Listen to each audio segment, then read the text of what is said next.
Hi, this is Ben Mortimer for Hey You Guys at the Scott Pilgrim premiere. As you can see, we finally made it, ladies and gentlemen, with the Scott Pilgrim versus Hey You Guys. And as you can also see, I have the world's tiniest microphone today. But we're moving into 21st century with, yeah, anyway. Stop.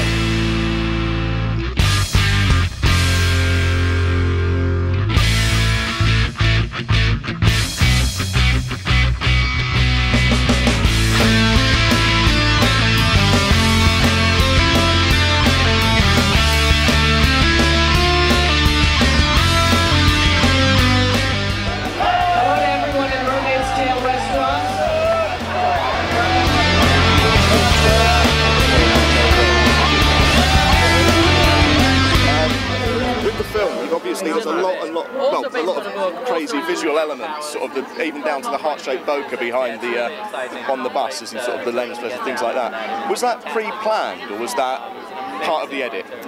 I'd say about like 70%, 75% pre-planned, and then stuff that came out in post-production. So a bit of both, but mostly pre-planned. Before you go, where do I get one of those funky T-shirts? You know, I stole one from the set. I basically stole one of all the T-shirts on the set because I thought these T-shirts are cool. I want one. So this is one from the movie. I watched it. You're obviously the only British actor in the film, and I understand you. I understand you got that through being a little bit cheeky at the audition. Well, you know, it's an American character, so I'm not going to go in there and present myself as a Brit, am I? Yeah, you know, I mean, like, it's an interesting thing. So many more parts out there for Americans, so I feel like it's rare that I'm actually doing stuff in my own accent. But Edgar and I hit it off, and I think under the surface there was a British comedic sensibility that maybe we shared. Okay, and I know you're you're doing Midnight's Children. Yes. Very shortly. Is there anything you can tell us about it? You know, Deepa Mehta's going to be directing it. Someone's written the script, so that's fantastic. Irfan Khan's been cast in it. Nandita Das, some things like that. You know, it's still relatively early, but hopefully we'll be shooting by the end of the year. Am I right in thinking that's the first film script Salman Rushdie's actually written? Yes, that is. I mean, it's the first film of his that's going into production, yeah. And this is the script that he's been working on. He had a version of it for a BBC miniseries that didn't end up getting made. So this is the first time a Salman Rushdie movie is being made, yeah. And how do you feel the differences between working on something as sort of high energy and manic as Scott Pilgrim compared with something that's very much not necessarily low key, but much more a sort of traditional role? Yeah, well, you know, I mean, crazy action comedy, sweeping Indian epic, not exactly the same thing. I mean, I think that in Scott Pilgrim, the rhythm of the film is so important, and that's really driven a lot by the editing. We shot a lot of stuff in very little pieces just to click it all together. And I imagine Midnight's Children is going to be more of like playing full scenes out, stuff like that. Well, it's yet to be seen. And well, I'm still happy because you've not been moved along, and I'm grateful for that. How did you find doing sort of the crazy Bhangra fight scene?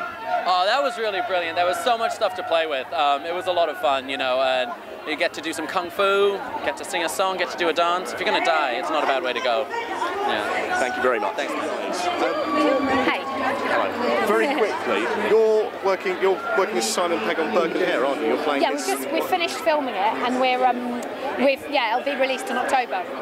How was it working with John Landis? It was the best experience of my life. It was better than working with Edgar. Much better. Much better. He's much more manly than Edgar, in a way. I responded to, both intellectually, emotionally, and in an erotic way. It was a great experience. No, not in an erotic way. I loved him. I absolutely loved him with all my heart, and I begged to call him Mr. Landis. And he told me the only person who was allowed to call him Mr. Landis was Aretha Franklin, so I couldn't do it. Was there ever a moment on set where well, I presume there were lots of moments where you just turned around and went, my God, I'm working with the man who made American Werewolf? All the time, all the time. Is there anything you can...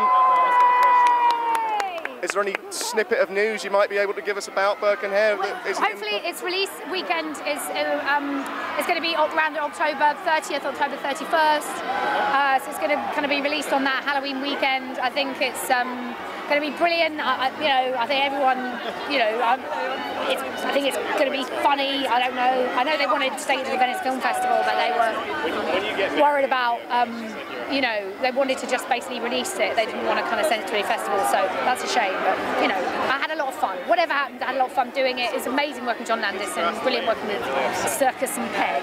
Thank you very much. It was a pleasure. Brian, you're obviously sort of the writer of Scott Pilgrim the comic.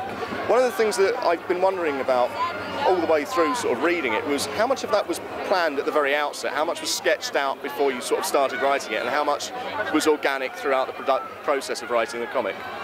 You know, I think I had maybe the first 3 books planned out, which is maybe half of the film, and they came to me during the second book, the production of the second book, and asked me what was going to happen all the way through book 6, and I was like, give me 24 hours, you guys, you know, and I pretended that I knew, and you know, I came up with something relatively quickly, and that remained the blueprint for the books and the film. How much of the writing of the final 3 comics was sort of a collaborative effort between yourselves and the filmmakers? Not much at all, really. I mean, I was doing my own thing. You know, I would plunder lines from them, they would plunder lines from me, but we would generally go our separate ways during the writing. Thank you very much. All right, thank you. There's nothing gratifying, and takes nothing to realize you can go back away from I've got... Hey, you guys! Hello! Bree, you're obviously playing Scott's ex-girlfriend, Yeah. Envy Adams. How was that, playing essentially not quite the baddie, but sort of an extra baddie? Kind of bad. Yeah, the bonus baddie. It was great, because it's nothing like me at all, I hope. I mean, I hope. We'll see. But it's always great to like have the power and get to play that out and to crush someone a little bit, but there's not really any real repercussions because it's not real life. How much of the preparation involved reading the comics, and how much was reading the script, and how much sort of came from yourself? A lot of it. There's only so many pieces that I had to the puzzle, and when I auditioned to be a part of it, and so I took as much as I could from what I could find on the internet, what I could find in my local comic book shop, and trying to piece together who it was she is, and creating a voice for something that's just a two-dimensional object. What's it like going from a good guy to a bad guy? It's a lot of fun.